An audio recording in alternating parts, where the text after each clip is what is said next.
But at the same time, I think we were obligated as adults, as leaders, as older people who came from the civil rights generation, to make sure that our children were connected, that they had the continuum, that they understood where we came from, where we are today, and where it is we want to go in the future. I think that's the problem. That's that disconnected. The fact that young people believe that they have to start all over again, that they have no real connection to the civil rights era, which was what, 20, 30 years ago?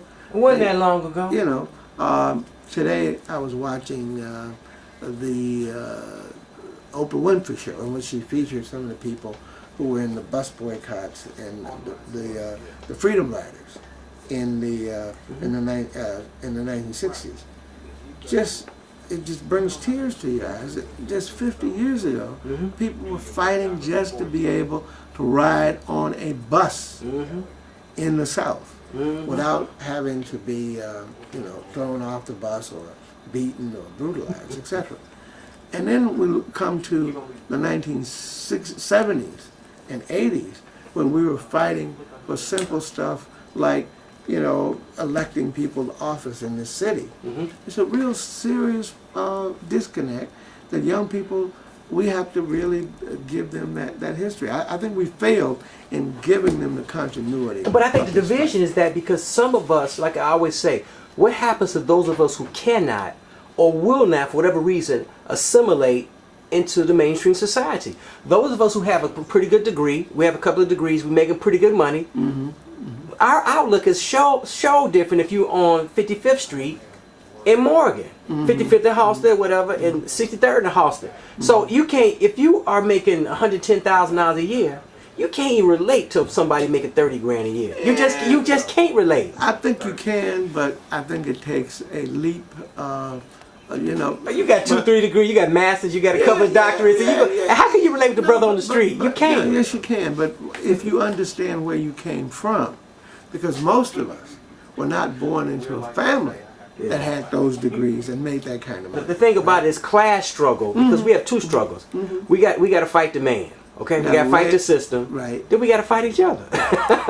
Well, I think the class struggle, again, among African Americans. Among African Americans, is becoming less and less a real struggle and the division, given the economic meltdown that we're witnessing. But I don't think we realize that yet. No, I agree. Most Negroes have lost so much wealth, and a lot of their wealth is tied to their homes. They don't understand. Well, a lot of us been knocked down. Exactly, I don't think we fully understand it. Though. Right. Well, you're talking about in a city like Chicago, where you might have had what 800 or 1,000 African American families that were truly wealthy, i.e., in the $1 million range, and who were solidly middle class and upper middle class, right?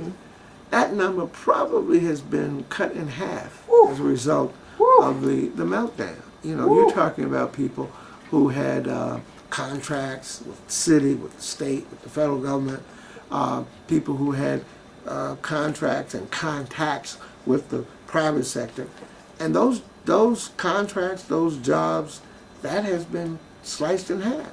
So many of those people have lost their wealth and their presence in this middle class society, right? And that's a real come down. You're right in terms of housing, because for most of us, our wealth, what wealth we have, is invested in our homes. Yeah. And now our homes don't have no value. Most of our homes ain't got no value. The foreclosure rates are the highest in African American communities. Like, it goes on and on. Well, it goes on and on, but in particular, you're talking about Roseland. Yeah. You're talking about the west side of Chicago. You're talking about Inglewood, places like that. And then when you go to the suburban communities, most people don't realize that many, many blacks who moved to the suburbs in the last 20 years or so are now suffering tremendous. The houses are worth nothing because who's going to buy them? Exactly. That's the whole thing. Your house is only worth something if you can buy it, or if the bank don't think they're gonna make some money off of it. So- if nobody think they're gonna make no money off of it, on one level, on a funny kind of level, it's worthless. On one level, it's kind of bizarre. It is bizarre. So you're talking about a diminishing wealth on the part of African Americans, people who have who are invested in the culture of the middle class, who do not have the wealth to accompany that investment. So they're running around thinking that they're in the middle class when in fact they have fallen from the mantle of the middle class. Well, last question: where's the new leadership going to come from? Come from the young people. I'm too old to be a young person. No, because, at 48, I'd be 49 sometime this year. Yeah, the point is that younger leadership, where's that going? I don't see it, because you got people like my age, Jesse Jr., Howard Brookins, Sawyer's son. I forget what's Sawyer's first name. Roderick Sawyer, Streeter. That's freedom stuff. Stroger's son. He's out of office now. Todd. That was that generation. Where's that other generation behind the Todds and the Jesse Juniors?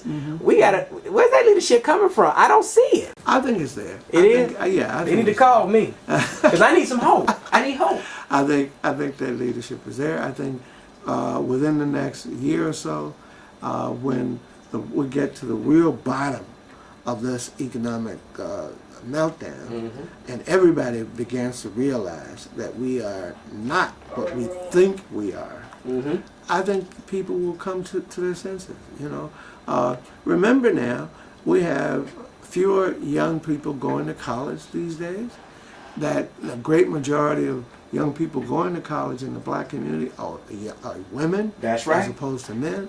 There's an increase in the number of young men going to jail. So I think once we begin to realize the position we're in, I think we're going to come to some real facts that we've got to sit down and work this thing out. We can't continue to go the way we've been going in the last 4 or 5 years. Can we call you? Yes. For your expertise? Absolutely. I got to put your phone number up under the screen there, under your name. Professor Starks, we'll come back soon. We'll see.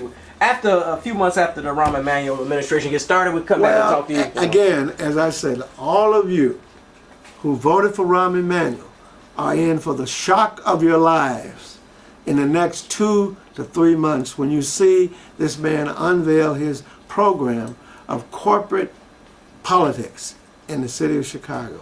And when he puts his neo-Mandarin team together, which will be a team that is determined, bound and determined, black, white, Hispanic, and other, to totally disregard the wishes, the dreams, and the desires of poor African Americans in this city.